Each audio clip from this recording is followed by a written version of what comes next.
ٹوٹے ستاروں کی شہزادی۔ کہتے ہیں کہ آسمان کے نیلے دامن میں لاکھوں ستارے بستے ہیں، مگر ان میں سے ایک ایسا بھی تھا جو سب سے نرالا اور روشن تھا۔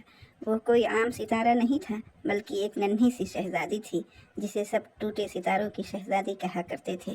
شہزادی کا نام مہوش تھا۔ اس کے بال چاندنی جیسے سفید اور آنکھیں نیلگوں روشنی سے جگمگاتی تھیں۔ وہ جب مسکراتی تو پورے آسمان پر جھلملاتے ستارے اور زیادہ روشن ہو جاتے، مگر اس کی مسکراہٹ کے پیچھے ایک اداس راز چھپا تھا۔ اصل میں مہوش کے پاس ایک قیمتی تاج تھا جس میں 7 چمکتے ہوئے ستارے جڑے تھے۔ یہ تاج اس کے وجود کی طاقت اور روشنی کا مرکز تھا۔ لیکن ایک رات جب بادلوں نے آسمان کو ڈھانپ لیا، ایک کالی آندھی آئی اور تاج کے ستارے بکھر کر زمین پر جا گرے۔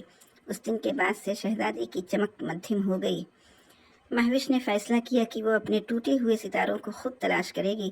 وہ ٹوٹتے تاروں کی لکیروں پر سوار ہو کر زمین پر اتری۔ زمین والوں نے پہلی بار اتنی روشن اور حسین ہستی کو دیکھا تھا۔ چھوٹے بچے اسے دیکھ کر حیران رہ گئے اور آسمان کی طرف اشارہ کر کے بولے، دیکھو، کوئی چاندنی کی پری اتر آئی ہے۔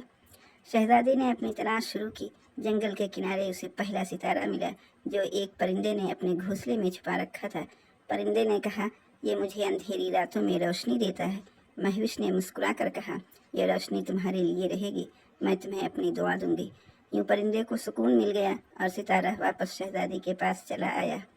اسی طرح دوسرا ستارہ ایک بہتے دریا کی تہ میں چھپا ہوا تھا، تیسرا ایک بچے کے آنسو میں چمک رہا تھا، چوتھا ایک پھول کی پنکھڑی پر دمک رہا تھا، اور باقی ستارے بھی زندگی کے مختلف کونوں میں بکھرے ہوئے تھے۔ جب 7 ستارے دوبارہ تاج میں جڑ گئے تو مہوش پہلے سے بھی زیادہ روشن ہو گئی۔ اس کی روشنی صرف آسمان ہی نہیں بلکہ زمین کے دلوں کو بھی جگمگا گئی۔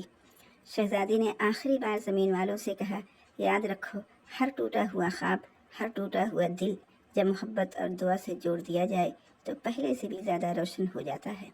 یہ کہہ کر وہ ٹوٹے ستاروں کی کرنوں پر سوار ہو کر واپس آسمان کی طرف اڑ گئی، اور آج بھی جب کوئی ٹوٹا ہوا ستارہ آسمان سے گرتا ہے تو بچے کہتے ہیں، دیکھو، یہ شہزادی مہوش کی دعا ہے۔